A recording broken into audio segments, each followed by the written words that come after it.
nasionalis, agama komunis. Apa nasionalisnya? PNI. Apa agamanya? NU. Apa komunisnya? PKI. Itu tiga sekawan tahun 63 bersatu untuk lebih kuat membela apa yang mereka mau. Awal reformasi ada Nasakom juga. Apa nasnya? PDI Perjuangan. Apa A-nya? PKB. Apa PKI-nya? PRD.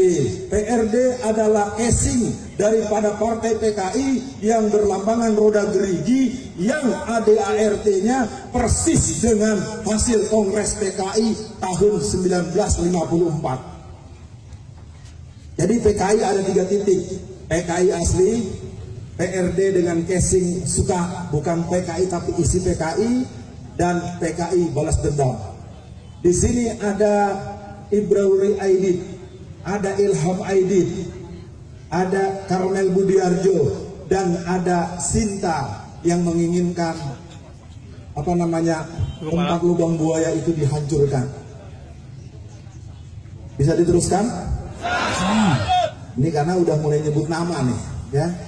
Karena kalau tak lagi disebut nama siapa di mana adanya, kita seolah-olah bermimpi di siang bolong, mengawang-awang melamun bagaikan katak ingin jadi kerbau.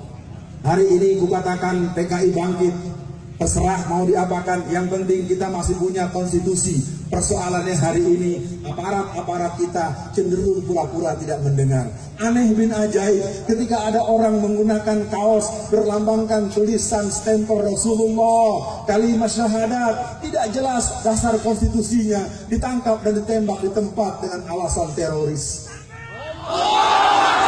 Sementara orang yang berlambang Palu Arit, undang-undang masih berlaku. Undang-undang nomor 27 pasal 107 ayat A sampai E yang mengatakan barang siapa orang yang mensosialisasikan komunisme, leninisme, marxisme, maka dia bisa diancam kurungan penjara 20 tahun.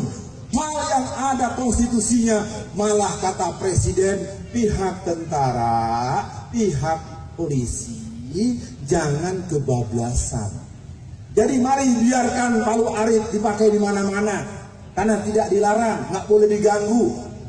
Kalau ada seorang pejabat yang menyuruh sesuatu yang bertentangan dengan undang-undang, berarti yang bersangkutan telah mengajarkan kepada kita bertentangan dengan undang-undang, maka secara konstitusi yang bersangkutan harus diselesaikan secara konstitusional. Tentu para semua yang hadir, kita baru sampai di tahun 2005. 2005 terbit buku lagi yang berjudul Anak PKI Jadi Anggota Parlemen. Di tahun yang sama 500 orang tua usia 70-80 tahun mereka datang ke Pengadilan Negeri Jakarta Pusat di Hayamuruk, arah ke kota, Harmoni kota. Jadi yang suka ke Jakarta mungkin paham.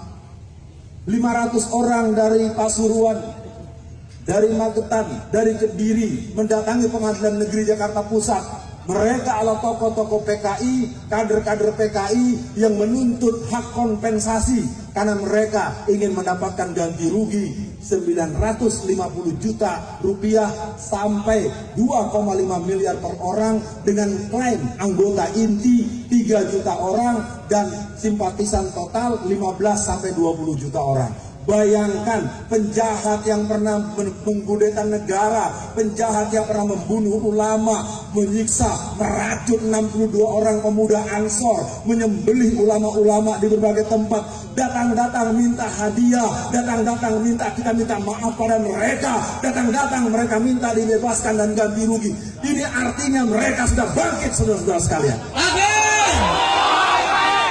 2007 deklarasi Papernas yang dipimpin oleh Dita Indahsari. Alhamdulillah PBR dan FPI pusat bersatu padu untuk menghentikan mereka. Dengan izin Allah, Papernas mati di tengah jalan, tidak pernah muncul lagi. 2008 terbit buku yang berjudul 50 tahun anak PKI. Itulah tulisan dari Ripka Ciptaning, sang Gerwani muda yang membentuk pasukan Gerwani di Indonesia. Dia mulai membuat kader-kader sejak Neglasari Tangerang, terus ke Cirebon, terus bergerak ke basis-basis Jawa Tengah dan Jawa Timur. Artinya mereka terus mempersiapkan. Maka kadang-kadang ku bertanya, ada di mana wanita-wanita muslimat, ada di mana wanita-wanita mubalighat yang mengerti terhadap gerakan PKI? Ini mungkin perlu tempat dan waktu untuk menjelaskannya. Amin. 2010 Kongres PKI yang ke-10. Tempatnya di Desa Ngabrak, Magelang, dengan cover pelatihan pupuk organik. Lahirlah dua orang nama yang muncul ke permukaan. Sang ketua bernama Wahyu Setiaji, usianya 39 tahun. Dia berasal juga dari Jazirah Jawa Tengah. Tugasnya ke luar negeri untuk membangun jaringan Kominter. Wakil ketuanya bernama Teguh Karyadi, tinggal di Semarang, ayahnya juga di Semarang. Ayahnya masih hidup dan dia masih hidup. Tugasnya membentuk pasukan bersenjata angkatan kelima. Dia bentuk dari Temanggung, Malang, dan daerah-daerah basis termasuk di Solo. Artinya kalau gerakan-gerakan sudah mengarah seperti itu, mari kita lihat kelakuan mereka yang berikut. Tahun 2014 kita mendengar, maaf ada yang terlupa tadi, 2005 475 kader PKI Pulau Buru dipulangkan ke rumah masing-masing. Catat baik-baik, 475 kader Pulau Buru sudah kembali dalam posisi sebagai Profesor Doktor University of Pulau Buru. Maka jangan heran terbit film yang berjudul Pulau Buru Tanah Air Beta. Dalam kajian kenegaraan itu sebuah isyarat bahwa kami punya negara baru yang akan siap kami bangun. Sementara kami sebut dulu namanya Republik Soviet Indonesia, Republik Soviet Madiun. Mereka punya dan mereka mulai tes dengan Pulau Buru Tanah Air Beta. 2014 1 Mei penetapan libur nasional untuk Hari Buruh itu adalah pencapaian target PKI.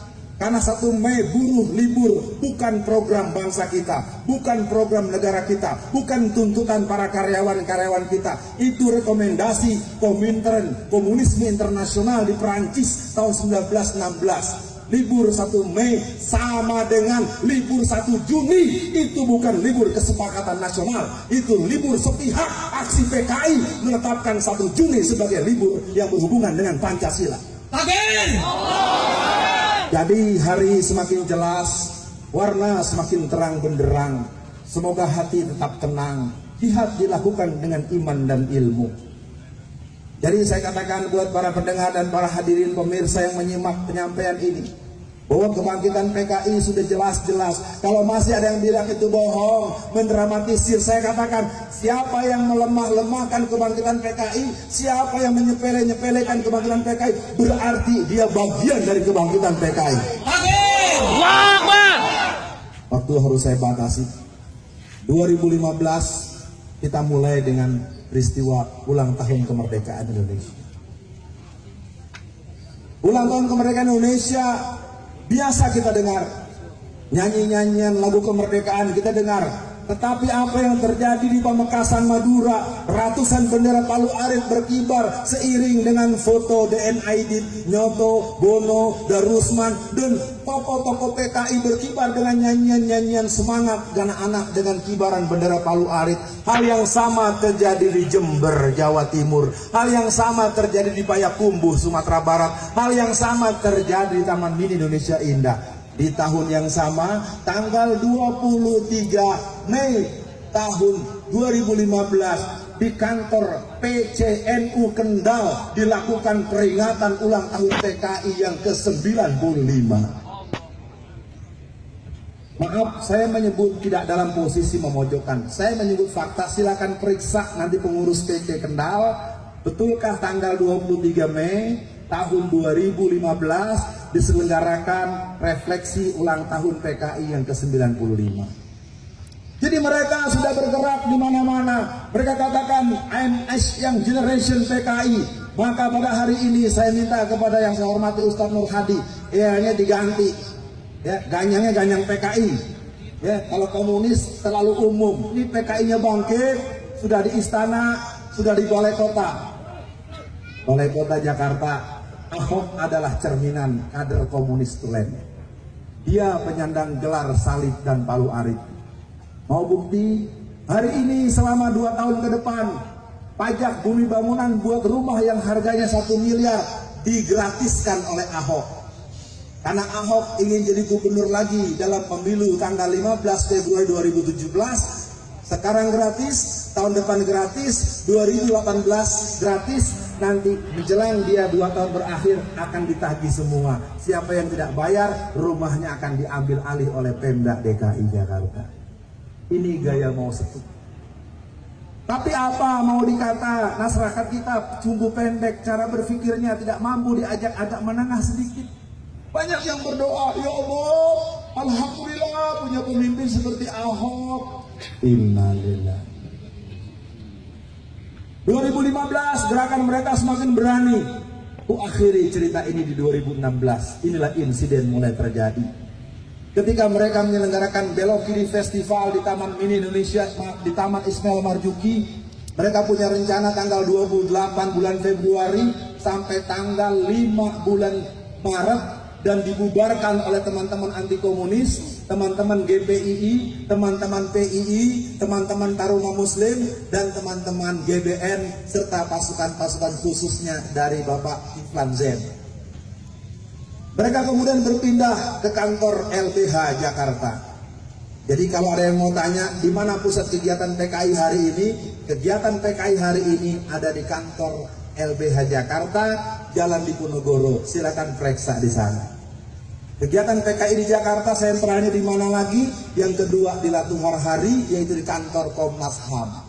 Jadi ada 2 tempat kantor umum, kantor pemerintah, kantor LSM telah berubah jadi markas kader-kader PKI. Sedikit-sedikit mereka pergi ke sana. Kemudian datanglah Bejo Untung dengan rombongan pergi ke Cisarua Bogor untuk menyelenggarakan rapat koordinasi nasional. Oleh kawan-kawan Bogor, oleh GBN Bogor, mereka kemudian bisa dihalau. Lalu mereka kembali lagi ke LBH Jakarta. Mereka kemudian bergabung ke Hotel Arya Duta di depan patung tani bersenjata. Mereka menyelenggarakan simposium PKI.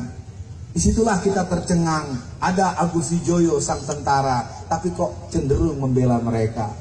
Di sana ada orang berbuat kegiatan dengan atas nama Menko Polhukam, tapi kok bisa jalan dengan semangat PKI.